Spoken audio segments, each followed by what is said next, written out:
What is going on out there, world? It's your boy Tommy on the spot, and welcome to yet another edition of Disney 101. Hope all is going well out there with everybody. We are fast approaching the end of June here, and this will probably be our final episode here at the end of June. On the other side, I guess, of this Google Hangout session, so to speak, he is a former Walt Disney World cast member. He's my main man, Steve. Steve, how are you doing today? Me, magical as always. Just trying to, survive the summer down here in Florida. It is kind of hot today. How hot is it down there? It's high 80s, I think, but with the humidity and everything, it's about mid 90s with the feel and everything. Oh, I can imagine. Yeah, that's got to be brutal. Here in New York, it's starting to get hot. Like this week, we had to really actually put on the AC. I mean, when you were down here, we put it on briefly, but it really hadn't been on since then. And now we have to kind of get that cranked up and going again. So it's been, the summer is kind of what it is. But what can you do? But in any event, how was your last week? It was good. Actually, one of the things that we did to try and, survive the heat a little bit is we went to Volcano Bay, which is Universal's water park. It's touted as their third theme park, which I think is a good marketing move by them, because a lot of times at Disney World, they will only market as 4 theme parks, but they have the 2 water parks there, which I think a lot of people kind of forget about sometimes. But Universal is really good with marketing, so they tout it as their third theme park, but they tout it as a water theme park, which I am completely all in for. Well, and it's funny that you mention it because, I was kind of going through the old, last week it was my sister's 30th birthday. So, in kind of prepping for that, I was going through some old stuff. And I realized that's some really cool videos from things that are not necessarily Walt Disney World related, but are theme park related. And so I think that, I feel personally that it's okay to talk about things that are not necessarily Disney, even on the Disney 101 page. What do you think?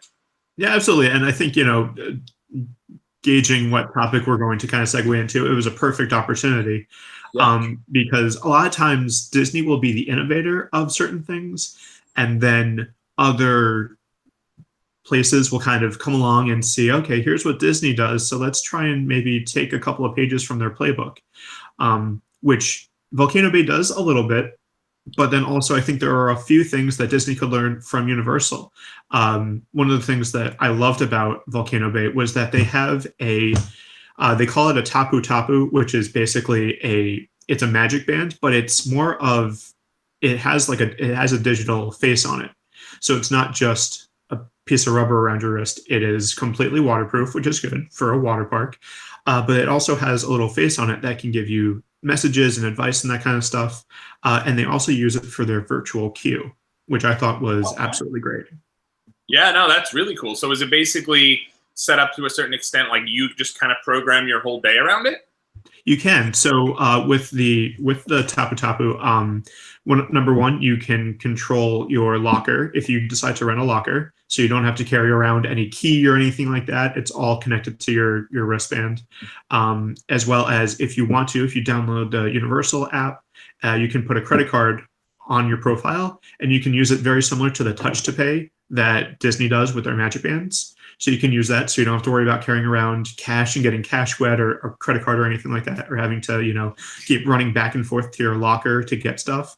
You can just put all of your, clothes or whatever in your locker and never have to go back to it, which I thought was great. Yeah, no, that sounds awesome. Yeah. And then another thing that you can do is the virtual queues that they have. So most of the rides there, you don't actually wait in line. What you do is you'll go up to a kiosk that is next to one of the rides, and it'll tell you, say for one of the rides, it's a 25-minute wait. You say, okay, what time is it now? It's 1 o'clock. And you kind of tap your wristband to the little kiosk there, and it says, okay, we'll see you in 25 minutes. Now, at first, I was thinking, okay, well, I'm going to have to keep track of the time, or I'm going to have a watch or something like that on me. But the wristband, the Tapu Tapu, actually has a countdown. So it says, okay, come back to this ride in 25 minutes. Come back to this ride in 20 minutes. And then once your time comes, it says, okay, you can go back to this ride at any time now. And then all you have to do is there's a cast member waiting at the entrance. You tap your thing, kind of like the way that Fast Pass works at Disney World. You just tap your magic bands or your tapu thing to it. It goes green and you go right in. Oh, that's and awesome. then you wait, maybe 5-10 minutes at tops. Yeah, that sounds really good. Yeah, so there were a few rides. So, like, for example, like the Lazy River there, and like there's a couple of other rides that you don't need to set a time for, which is good. So you can go and enjoy those rides while you're waiting for your time. You could hang out by, the wave pool. You could hang out on the little beach thing that they have there. You could really just hang out and do whatever while you're waiting, which I thought was phenomenal for that park. Yeah, absolutely. And so for those who I guess don't know, so this Volcano Bay was about a year or two old at this point? I think it's 2 years, maybe 2 or 3 years old at this point. I think so, because I think when we came down in, I want to say 2017, Mania Week might have been when it was really being promoted. Yeah. And so is it a full day theme park? I would say so we got there probably around 11 o'clock or so, and we left close to 4, and we had pretty much done everything we wanted to do. There were a ride because we had been at the water park for 5 hours, and we were kind of getting antsy. Right. We decided to kind of cut it short a little bit, but you could definitely spend all day there if you really wanted to. That's pretty cool. Yeah, and I mean, it's I think it's like promoted as like Florida's largest water park. I would say it, as compared to Typhoon Lagoon or Blizzard Beach, it has more rides. Okay. And the rides are a little bit bigger. So there's one ride that we really liked. It's kind of like, I think most recently when I went to Splish Splash, 7 or 8 years ago, however long it was, there was a ride that was kind of alien themed that had like a big open area that you would go up and down. It was like a big raft ride. Invasion or something. I kind of remember. Something like that. Yeah. So they had something similar to that. There were a couple of like big raft rides, and there are a few body slides. There's a couple drop rides, where it's like there's the bottom and then it drops from underneath you. And there was a water coaster, which we really liked. Now, is that this? Because I'm looking at I was trying to pull it up here, and it finally did load. So the theme park did open May 25th, 2017. So it recently just celebrated its 2-year anniversary, and this kind of came out with the closure of the Wet and Wild water parks, were I believe owned by Universal, if I'm not mistaken. Yeah, so I think that was it was kind of like oh wow, Universal has a water park. They kind of already did, but it was kind of like a lesser known deal. So this is kind of built around the Krakatoa volcano. Did you see that there? Krakatoa, I think. Yeah. I think that's what it is. Is that a ride there? Yeah. So that's the big mountain. So that's the big kind of castle draw, if you will. But there are the water coaster is the one that it goes up and inside and up and around. So that's really cool. And then I think there are a couple of other rides that are kind of attached to it as well. That is really cool. Yeah, no, and it's funny because I know Steve mentioned about getting a locker. I can tell you that I've done it 2 ways, where you go to a water park, you get yourself a locker, and then other times when you don't get yourself a locker, and you decide, I'm just going to go ahead, I'm going to put my stuff down like under a lounge chair, and it'll be fine. So one of 2 things. Number one, there's no guarantee it's going to be fine. I've gone to places where someone has gone back to get their stuff and all of their valuables were stolen. You definitely don't want that. If you've got an iPhone or you've got keys to a car, you don't want those. You don't want to risk losing those. And number 2, and this is one that happened to us a couple years ago.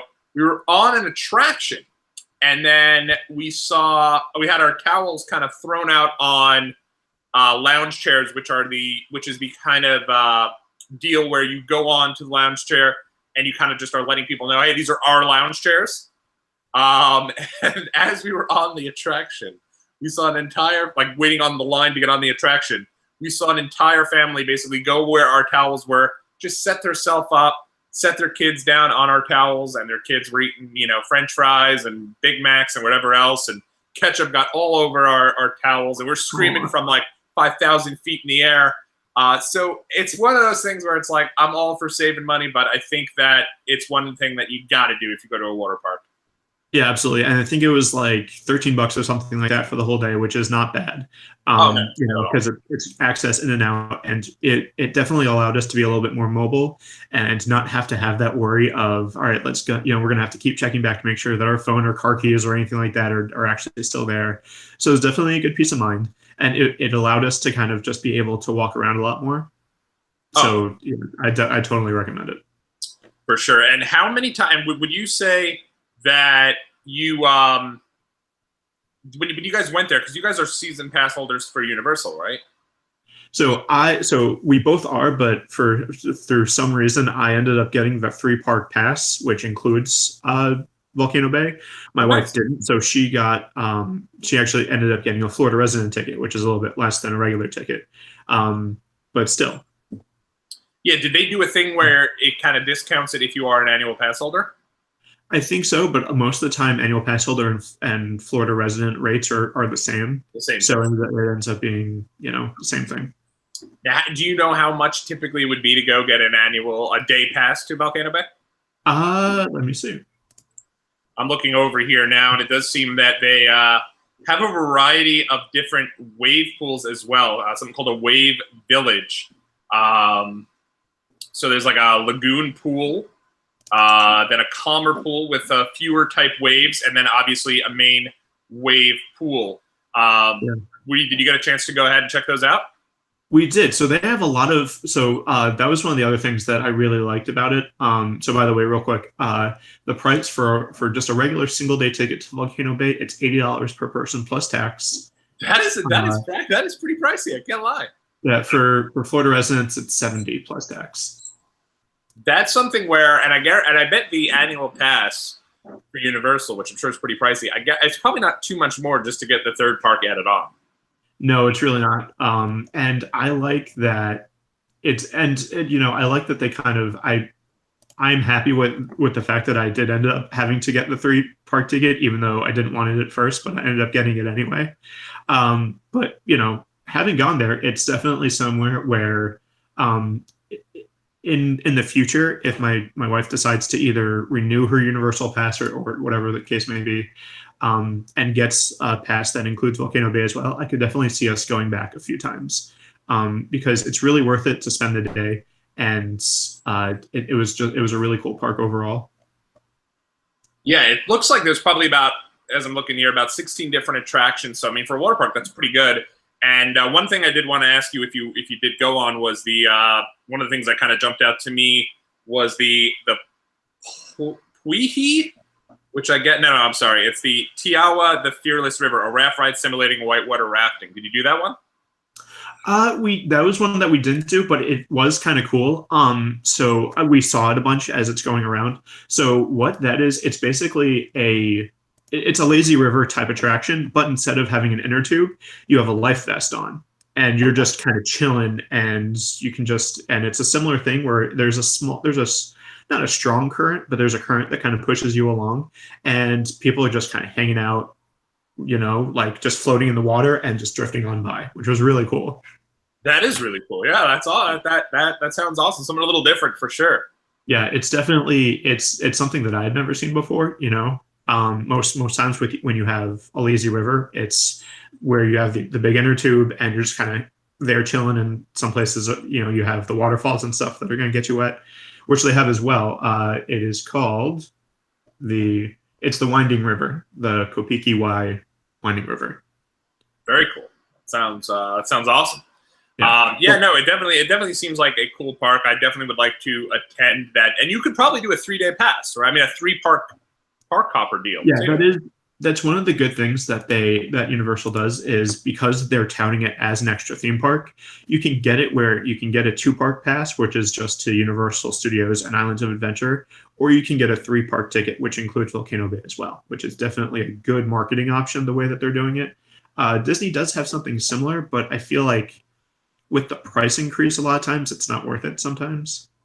Yeah, it's it's a situation. It feels like the best thing to do with Universal would be to get a 2-day 3-park hopper pass, because then you'd be able to do Universal, Islands of Adventure, and Volcano Bay all within a weekend. Oh yeah, definitely. It's definitely if you are one of the, or if you're with a group that like when we usually go, we're kind of running and gunning. It's definitely a good thing to. You could do half and half, where especially right now because Hagrid's coaster, the new coaster that just opened up, only opens up in the afternoon. You could really? totally make it so you could do Volcano Bay in the morning, and then get the park opens at 9. So go, especially right now when it's really hot. You go when it's still warm, but not like brutal. Go in the morning, knock out Volcano Bay. By the time you're ready to leave Volcano Bay, go back to the hotel room, change, do whatever you need to do or whatever, and then go right over to Islands of Adventure and check out Hagrid. Yeah. Now, roller coaster ride. Why is Hagrid only open during the night? It's only open in the afternoon because there are certain maintenance issues that they kind of have to work out for right now. And it takes them a little bit longer to, there's a unique element to it, I think, where it drops at some point. And I think that, from what I hear, is the part that's kind of giving them the most trouble mechanically. Right on, so yeah. While they kind of figure that out, it's only open for like half a day. And I think it opens at like 3 or 4 o'clock or something like that. Very cool. Yeah, that sounds, but at the same time, I will say that plan to do 3 parks is a little adventurous, because I do know me personally. Very ambitious. A water park usually wipes me out. Like you said, 11 to 4 sounds about right. I feel like any longer, like when I was a kid, you try to keep getting back on the rides till the park closes. And I'll never forget, as I got older, once falling asleep on the lazy river and waking up and thinking I had hit REM sleep, and my buddy was standing on like the bridge. Actually, it was Adam, who was over on the show a couple weeks ago, and he was screaming, "Hey, we got to go!" And as I woke up and came to, I realized that, they were doing the whole, "Please get out of the water. The park is closed." I was the only one still in that lazy river. So it is. I remember that. A water park really does exhaust the people. I think anyone who goes to a water park, especially me, a water park will wipe you out pretty quick.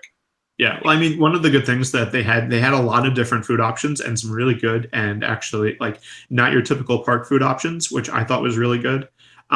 So it was one of those things where we definitely could have stayed longer if we wanted to take a break, but we were getting to that point where we're probably not going to be staying too much longer anyway. So we cut it a little bit shorter and decided to go grab food somewhere else. Yeah. But if you're with a group or if your plan is to spend all day at the park, you can definitely do that. There were a few things that we really only did each ride once, but had we stayed longer, we definitely would have gone back and done the big. It's Iki Moana of the Hanu Iki Moana. So there are 2 big, I would say, they're like the big family raft rides that can fit. It's 2 to 5 people. Oh, nice. So those I would do over and over again. Those were a lot of fun.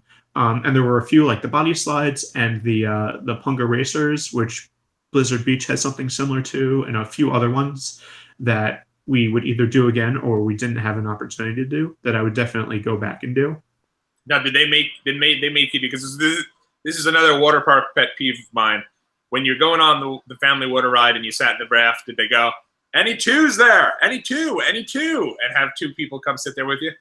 No, they didn't. So actually what they do, which I also thought was ingenious, was while they're grouping you, they're like, okay, how many and everything like that. So once you get your family together, there's a platform that you stand on that I didn't notice at first, but then after a couple of times, I was like, oh, that's really a smart idea. They put you on a platform and it's just a big scale.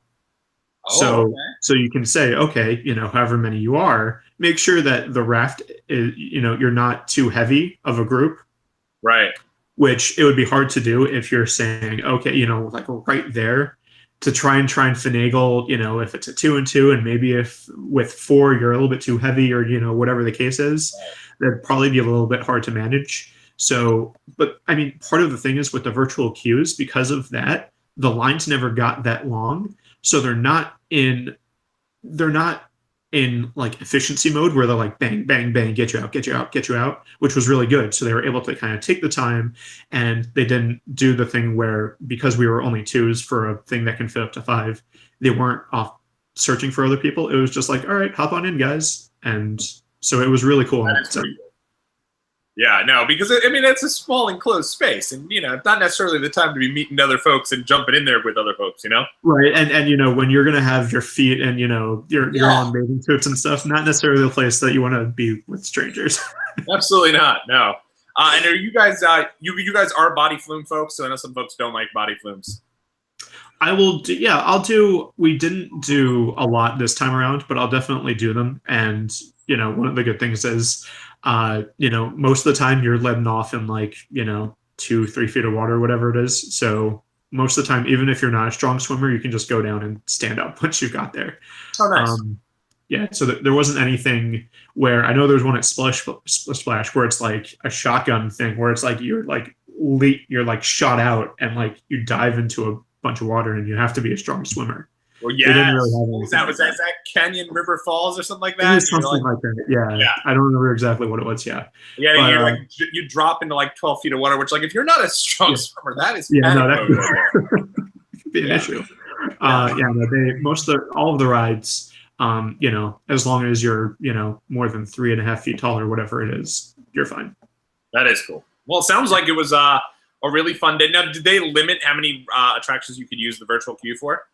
They did. So you can only have one. You can only be in a virtual queue for one ride at a time. Okay. Which, especially when if you're used to Fast Pass at Disney World, where you can have up to 3 at a time. Right. At first we were like, oh, well, let's see if we can do, because there was the water coaster one had like a 2-hour wait when we went to it. So we were like, oh, let's see if we can get in line now.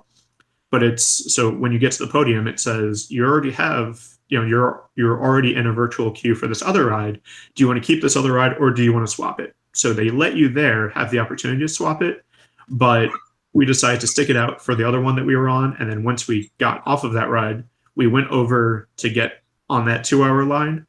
But then we just did other stuff. There were a few other raft rides, and we went back into the lazy river. Those things that you don't have to go on the virtual queue for, that we just went and rode. And so we didn't feel like we were like actually having to wait around for that 2 hours. We just went and did other stuff while we were waiting, which is awesome.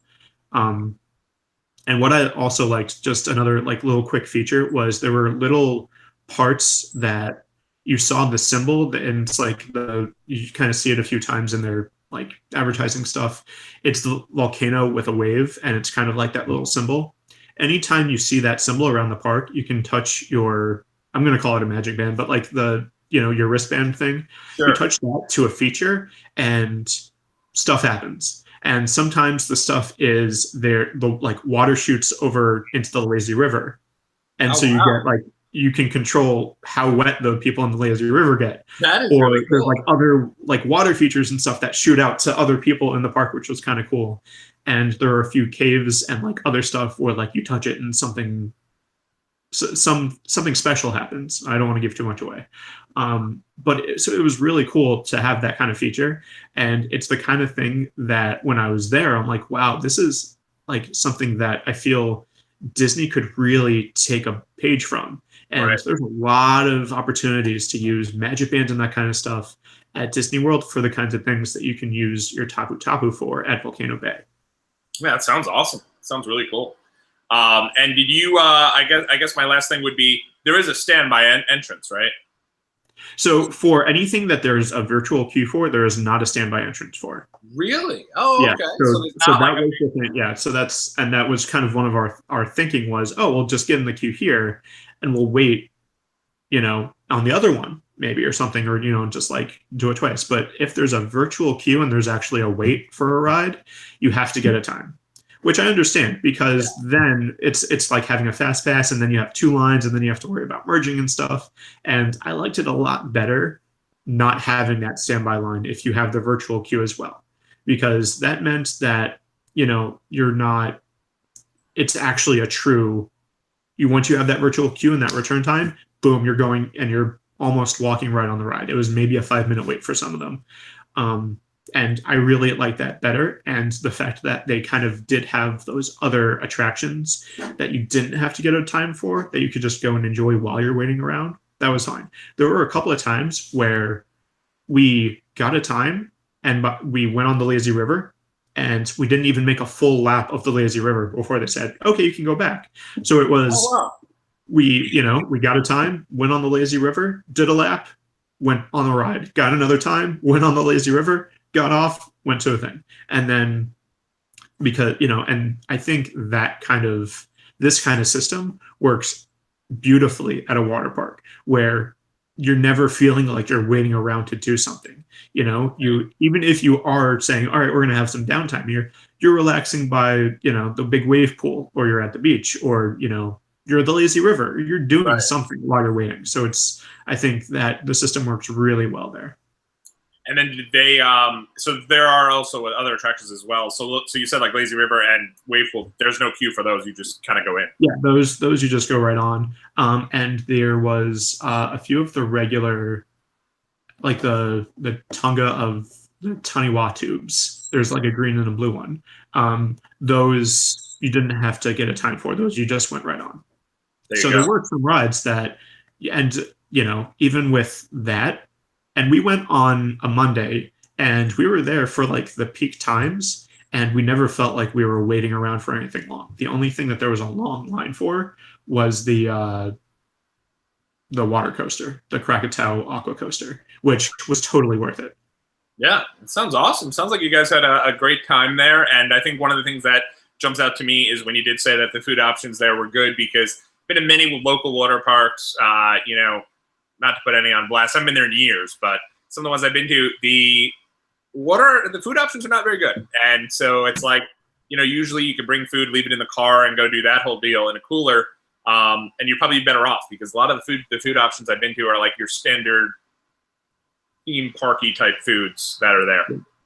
Yeah, and part of the thing is that because it's like, a Hawaiian themed, or like Polynesian themed water park, they have things like, they have Hawaiian pizza, and they had like pulled pork and a bunch of different options. And I mean, you can definitely also do that where you can bring your own cooler or whatever, and if you want to leave it in the locker or leave it by your stuff or whatever, you can totally do that too. They weren't stopping anybody by bringing your own food and stuff, which is also a good thing. But yeah, really good food options all around. We had a lot of fun, and I would definitely recommend Volcano Bay. Yeah, no, that sounds like a great time. And from what I'm seeing here, it's pretty close to the other Universal theme parks. Yeah, it's the same parking lot as Universal Studios and Islands of Adventure. It's the same general parking lot, but you're going to park a little bit closer to Volcano Bay, and there's a shuttle bus that'll take you there. It's maybe like a 5-minute bus ride. Very cool. And of course, if I was going over to the water park over by Universal, I would just go right into Universal City and visit my favorite restaurant, the Burgushi.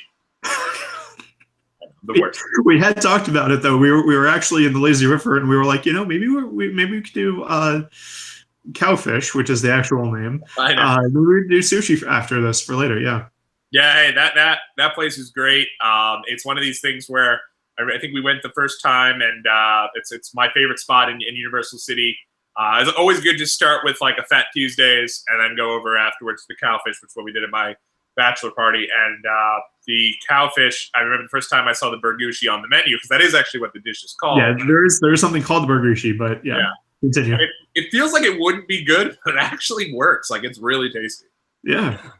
All right, so this actually is a really good transition for something that you brought up a little while ago to me. Showed me an article from Dino Ray Ramos over at Deadline.com saying that Star Wars Galaxy's Edge introduces new virtual queue system to control crowds, and is something that, ironically enough, Disney is going to be trying for the virtual queues for their upcoming deals. And it's something that I think that kind of Max Pass, which we kind of touched on last week, is already doing with Disneyland. Am I correct on that?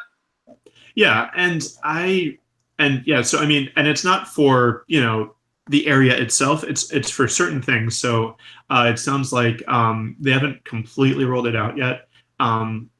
But I mean, we're at that time where at first it was the reservations only kind of thing, and now that they've rolled it out basically to everyone, it sounds like they're going to start maybe initiating this. But it's for the attractions, so like the Millennium Falcon ride, maybe for some of those shops and restaurants and stuff that have a smaller capacity.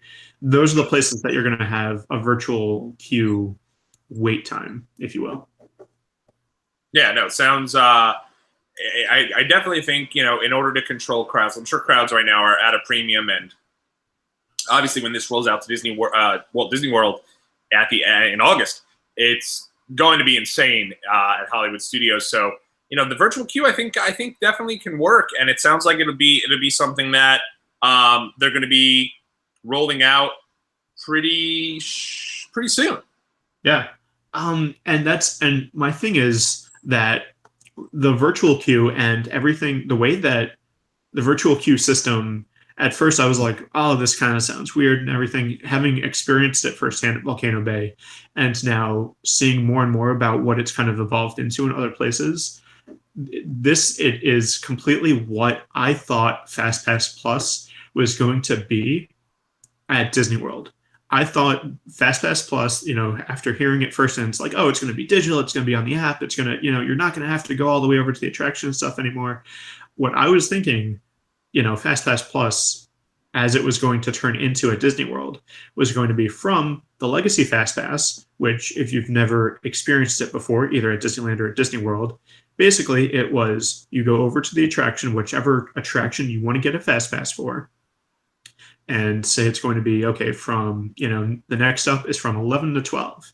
And you put your ticket in and you get a separate little paper ticket that says, okay, your return time to Space Mountain, you can return anytime between 11 and 12. And Right. then from there, you can only have one at a time, or you have to wait. It was something like an hour or something, hour or 2 hours or something, to get another one. So, for if you were first showing up at the park at 10 a.m. and Space Mountain Fast Passes weren't until 5 or 6 o'clock at night that day, you could get your Fast Pass there and then wait around for a little bit more and then get another Fast Pass for another attraction, all the while, going on other rides, watching shows, doing your thing.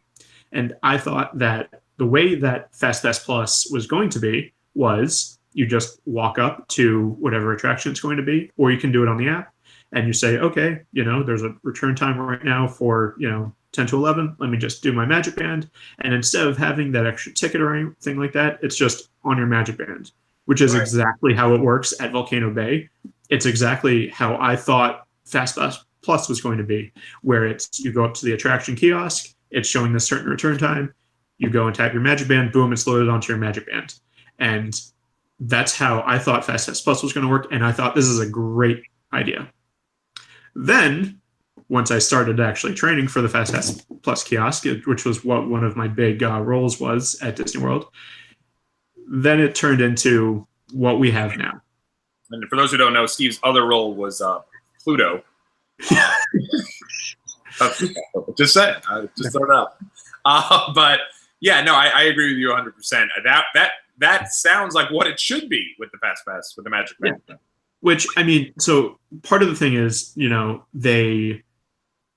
I understand, especially as they were rolling this out, there was a lot of talk and there was a lot of conversations that the upper echelon of Disney park CEOs and presidents and all that were talking about. And one of the things they were talking about was changing the dynamic of crowd control and crowd management and line management and all of these other things, and talking about how, FastPass Plus is going to be this innovative thing and really, do that kind of thing.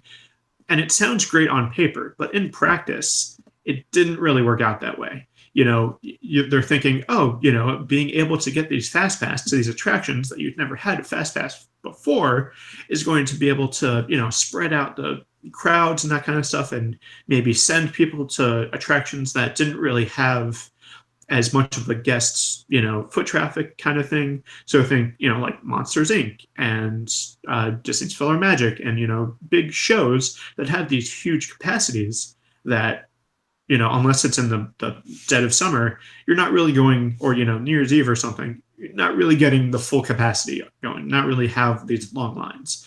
And it sounded great on paper, but in practice, it really just hasn't come to fruition as much as they thought it was going to be, I think. Yeah, no, I could definitely see where you're coming from with that. And it does seem like, as I continue reading the piece here, the virtual queue won't start exactly like right as you enter the park.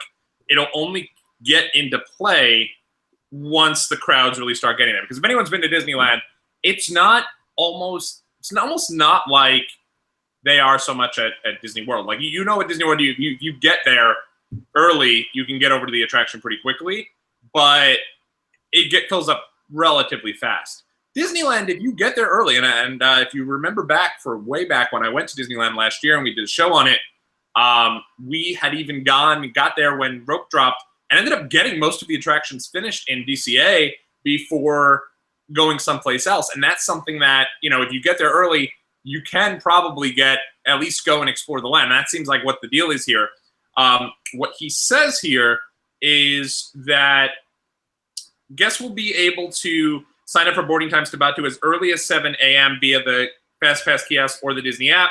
They will then be notified on their phones when their boarding times are available, and will have 2 hours to show up and enter the land. Sounds like kind of what you were talking about with the original FastPass idea. Yeah. But you can't do it from home. You have to be able to do this and sign up for the boarding time to Batu while in the park. And they said the virtual queue will last as long as needed to keep up with the demand and wild popularity of Galaxy's Edge. It says even though you won't need reservations to get into Galaxy's Edge, you still need reservations to get into specific parts of the land. So this is not only going to be the attraction, so to speak, it's also going to be Savvy's Lightsaber Workshop, Oga's Cantina, and that's obviously the place in Disneyland where you could enjoy adult beverages. So it seems, yeah.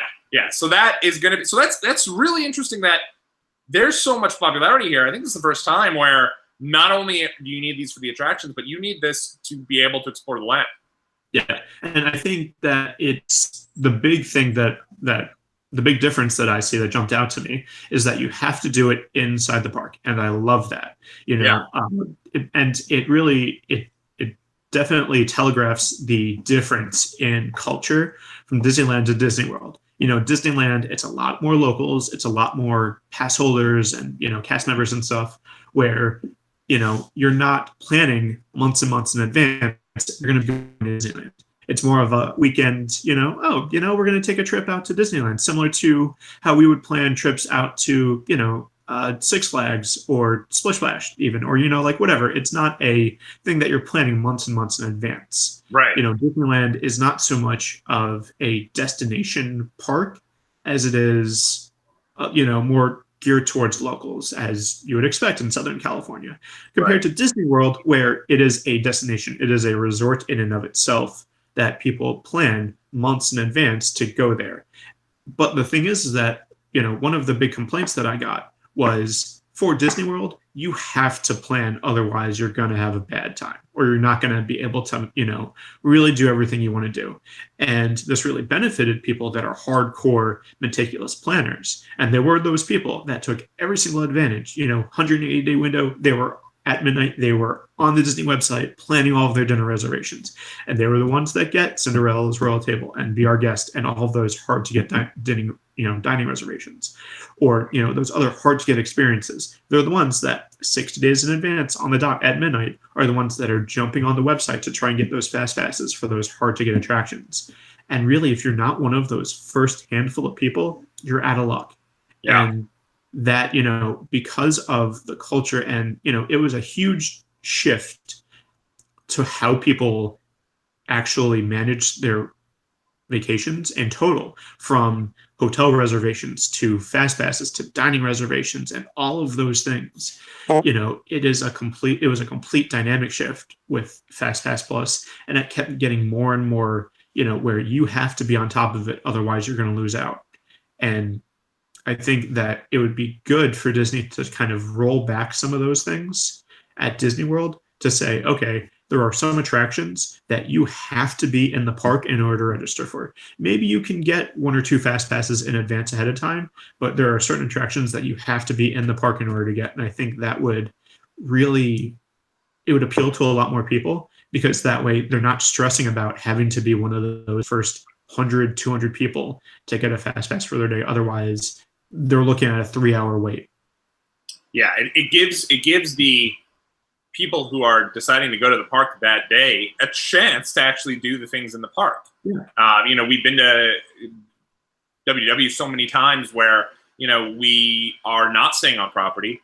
And you get there and you find out you can't, we have no when we did Avatar the last time we went there, we had no choice but to get on that line and wait an hour or two for our attraction, which is nothing considering some folks have waited 3-4 hours. But even so, you have to do that, and we had no choice, or we wouldn't be able to go on the attraction. So it definitely limits people who go. What I'm interested to see is how they control this. Like they say that if you're an early riser, you get to the park early, the virtual queue is not necessarily going to kick in right away, and you'll have a chance to go to the park. You'll only need the virtual queue as the day goes on, because really, from speaking of experience of being at Disneyland a few times, 1-2 o'clock is like premium. Get out of Dodge, because there's so many people there. Yeah. I wonder how they're going to monitor that. Yeah, and I mean, it's, and it's also one of those things where, because of the way that, when FastPass first came out, it was the way that the technology was at the time, it really wasn't conducive to the virtual queue aspect or, some other sorts of things. Where now they have the technology, and it's not just in the Magic Bands, but between phones and, smartwatches and all that stuff, where now you should have the technology to be able to say, here's an easy way to jump into a virtual queue. Here's a good way to say, okay, now it's your time. And here's a good way to say, okay, well, your time is up now. Now you kind of have to, you don't have to go home, but you can't stay here type deal. Right. And they've seen the localized technology with things like the Be Our Guest restaurant. If you're there for lunch, it's not a full sit down, meal. It's a quick service, but you can find your own table and everything.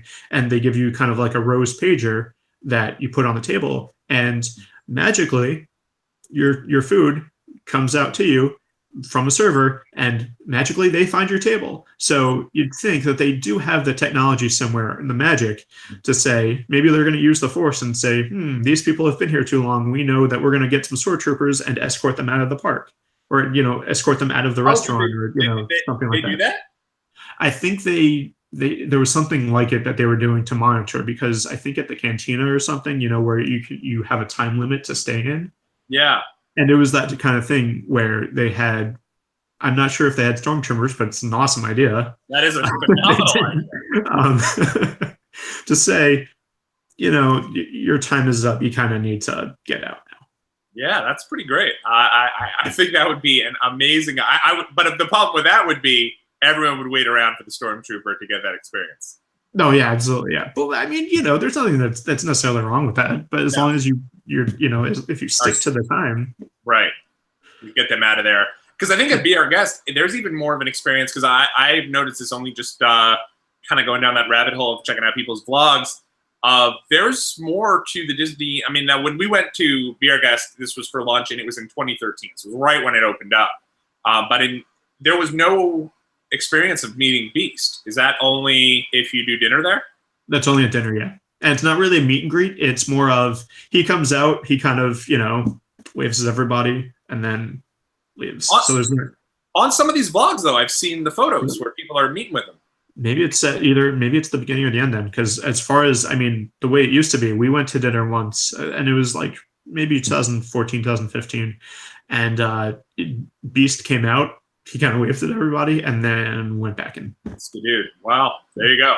I mean, it could be. I know that, like Goofy's Kitchen, for example, all those guys are running around and they're going around getting photos, whatever. But like, you do get a Goofy meet and greet kind of deal when you first walk in there. Yeah, well, part of it was, especially when we would book the reservations when I was at DVC, doing reservations and stuff, it was one of the things that we had to say, if you're booking Be Our Guest for dinner, you have to say, this is not a character experience. Beast might be there. He might show up. You might be able to take a picture with him, but it's not guaranteed. Yeah. So. Whereas, like, it'd be now defunct, unfortunately, Ariel's Grotto. Got to talk to Defunct Land to do a piece on Ariel's Grotto. But they, the way that worked was they would tell you, like, every 2 hours they were resetting. So if you came and tried to get a reservation, they would say, do you want to be there for the beginning of the attraction, the beginning of the experience, or do you not care? But really, you'd want to be there for the beginning, because at the beginning they'd kind of introduce all the princesses. They'd have the kind of MC come out. And then before your attraction, throughout the whole thing, you'd get to meet Ariel at her grotto, which is still a deal at WDW. Yeah, and they have similar experiences at Cinderella's Royal Table and the Acro and basically all the other character dining, where they have the characters will come out and they will meet and greet. You can take pictures and then go from table to table. Then every so often there will be some other sort of thing, usually where they get the kids involved, and it's either like a parade or some sort of activity or something where there's some sort of involvement. And they'll do that from time to time, but there's no set where it's like you have to be here at this time or you're not going to be able to participate. You just kind of, as long as you're there probably more than an hour or so, you get to experience that. Absolutely. So it'll be interesting to see how they do it. Do you think it's going to be a situation where it'll be, if you have a park hopper, you can sign up for the virtual queue and then go do your thing at other parks and come back? I would say it probably depends on how long the wait is. Right. Where you might not. I'm sure that it'll say, okay, once you have this, because it was the same thing with the paper fast passes. You had to be the legacy fast passes. You had to be in the park to get one, but there wasn't anything that said that once you had it in your hand, you couldn't leave and come back. That makes sense to me that you would be able to do that. There shouldn't be a thing where, okay, you have to stay in the park, otherwise you're going to lose your spot. Yeah, that kind of is tough. I'm sure in Disney, and remember, guys, this is only right now been introduced in Disneyland. We haven't necessarily heard if this is definitely coming to WDW. Yeah, they've tried virtual queue tests at certain attractions at Walt Disney World. Actually, when I was part of the Fast Pass Plus team at Epcot, there was one that they had tried at Soarin', and it kind of had mixed reviews, partially because they didn't really super announce it ahead of time. And it was the kind of thing where if you didn't have that virtual queue, you couldn't go on the ride. Oh, wow. Which is the way that it works at Volcano Bay, where you get your return time or there's no standby line. It's just the virtual queue. And had they probably announced that a little bit ahead of time, there would have been probably a little bit better of a reception. But it was all of a sudden surprise. We're going to have all these cast members standing out like a picket line in front of the attraction, and it's you get a return time or you can't come on the ride. And it was kind of mixed reviews where it's like, oh, okay, cool, well, at least if I have a 2-hour wait to go on the ride, I'm not waiting in the line the whole time. That is a good thing. But I would have liked to know that I had to get this ahead of time, otherwise we probably would have come a little bit sooner. Right. So and it was a similar thing where had we realized that there was a 2-hour return time for that one roller coaster, like the water coaster at Volcano Bay, we probably would have gotten that a little bit earlier. But the way it worked out fine for us in the end. But it's a similar thing where if that there's right now they're giving out a return time 2 hours from now, you better hoof it over to that one attraction. Right. No, that definitely makes sense. Well, I think that is there anything else you'd like to say about virtual queues before we head on out of here for today? Just that it would be really interesting to see that adoption into Walt Disney World, and to maybe, because we had talked about them maybe changing Fast Pass Plus around. Right. I would love to see Fast Pass Plus kind of get rolled back a little bit to be one ride at a time, the similar legacy rules, and get it similar to a virtual queue, where make it where there's those rides that have those 2 or 3 hour waits, make it only a virtual queue. No Fast Pass, no nothing, just virtual queue. And to see what that does to those rides, and the wait time and the guest satisfaction overall, I think you'd get a massive improvement personally. I agree. Yeah, I think it does sound really cool. And then you'd still then be able to do things like, hey, maybe you get a guaranteed virtual queue if you stay on property. You get a spot there if you stay on property. So you're still giving something to the folks who stay on property. Maybe, but I would also say personally, because I know a lot of people, are not necessarily fans of pre-booking their fast passes and pre-booking their rides. Right. Do away with pre-engagement. Do away with a 60-day versus a 30-day, sign-up time, that kind of stuff. Make it so that you have to be in the park in order to sign up for fast passes. And just so that you step through the front gate, and then you can go on the app and start signing up for rides and stuff. Don't make it where you can sign up for a fast pass to a ride 60 days in advance, because one, that's definitely a huge benefit for people that are staying on property, but especially with all the resorts and everything, think about how many people that is. And it is still a first come first serve thing. And I wouldn't be surprised if at some point they say, okay, if you're staying at one of the deluxe resorts or if you're staying at a Disney Vacation Club property, you can do it 61 days in advance. Right. And then, or something like that. Or if you're staying at a value, you have to wait 45 days instead of the 60. Or, I wouldn't be surprised if they do that. But I would say with all the ticket prices and increase and everything like that, where they're kind of pushing towards, that thing where the more money you have, the more opportunity you have. I'm not so keen on that kind of capitalist aspect of Walt Disney World, where I think everybody should get a fair shake of whether you're staying on property or not. If you're the first one in the park, you have that advantage over someone that's staying on property. I think that's the better way to do it as far as across the board, making it a better guest satisfier with all the other changes that they're making. But that's just me. Well, I agree, though. I mean, and also, if you asked me right now what I wanted to do at the end of August, I probably wouldn't be able to give you an answer. And I think that's something where, as we're looking, we're probably coming down to the parks for sure, at the beginning of April for, WrestleMania being in Tampa and all that. And we're already, we're going to have to stay on property. We're going to have to book our trip for that in January. Who knows what day we're going to want to do things, and having to get on and do all that stuff is kind of like, not for us who are typically people who wake up and decide what we want to do.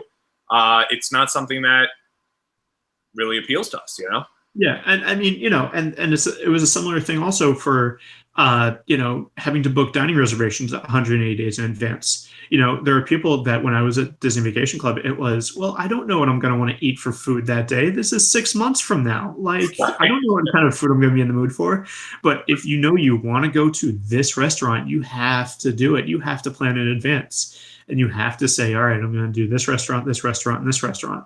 But, it was the kind of thing where now when you show up, you're like, oh, well, what are we going to do for lunch? Well, we can't do any of the Italian restaurants because we have that Mama Melrose reservation later that night. It's true. So, it's that kind of thing where, I don't know what I'm going to want for food 6 months from now, like for dinner. Like, come on. Yeah, no, it is too much. And, but I mean, hey, I think that it's, that would be something that a virtual queue would kind of get going. And it sounds like you guys had a great experience with a virtual queue over at Volcano Bay. Yeah, and I mean, it's absolutely something that I think, if for nothing else, Disney should definitely adopt it at their water parks as well. Make it so that there are some of those rides, like there's a water coaster at Typhoon Lagoon. Make a virtual queue for that. There's a few other rides that you could totally make a virtual queue for. And, it is completely conducive to that water park environment because you're never feeling like you're just waiting around for something. Right. You're either sunbathing or you're regular bathing or you're, lazy river or, whatever. You're never waiting around for something to happen. Like you might be at a theme park where you're like, oh gosh, we have this fast pass for an hour from now. We don't know what we can do in the meantime. We're just going to sit around. And the return times are typically about an hour, right? For when we went Volcano Bay, it was about 20-25 minutes. Oh, okay. So the only thing that the long one was that water coaster ride was 2 hours when we went there, but also it was probably close to 1:30 when we got that time. So we're talking peak time anyway. Where what I'm saying is, like, how long do you have to when you return? After your return time, how long could you do? Yeah, like if they say come back at noon. It just said anytime.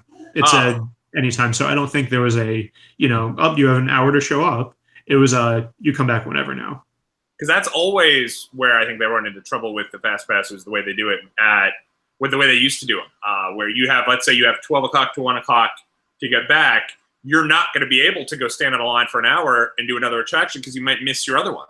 Yeah, well, that's a good thing with the virtual queue where it's okay. You have this 25-minute wait, and now you can show up at any time. The problem with having that kind of thing at the theme parks is then there's a chance that you could get a flood of people at a certain time, and then that virtual queue extends a little bit more. So that's why they did the Fast Pass the way they did, where you have that hour block to show up anytime in between there, which I get. But, with the virtual queue, I think if you only have one at a time, and if you have virtual queue for like 80 to 90% of your rides, it's still figuring out guest flow, and it's still saying, okay, if take Magic Kingdom for example, if you're going to have a virtual queue just for maybe the 5 or 6 biggest rides, the 3 mountains, so Splash Space and Big Thunder Mountain, the Mine Train, and then maybe like Peter Pan, Pirates of the Caribbean, right? And maybe just have that where, okay, those 6 attractions are just 5 or 6 attractions are just virtual queue, and you have to get a return time from the attraction, and then once you have that, then you go and wait in line for some of the other rides that normally don't have that long of a wait. So that way, say you have a return time for 30 minutes for Space Mountain. All right, I'm going to hop on Buzz Lightyear, kill some time at Buzz Lightyear, maybe 1 or 2 other rides in Tomorrowland, and then go on Space Mountain, and then go on with my day. And I think that is, that's the way that we used to do it when Legacy Fast Pass was a thing. You'd get your return time for 1 attraction, you do a few of the other ones nearby, and then you're able to go on that other ride and then get off and go do something else. Yeah, no, that's really good. I mean, I think it's definitely something they should consider, and would be an interesting situation to kind of monitor, specifically as these new attractions for the 50th anniversary come out. Yeah, absolutely. All right, well, that is gonna wrap us up for today. Is there anything you want to say, Steve, before we get on out of here? Just, as always, everybody have a magical week, and we'll see you real soon. Take care, everybody.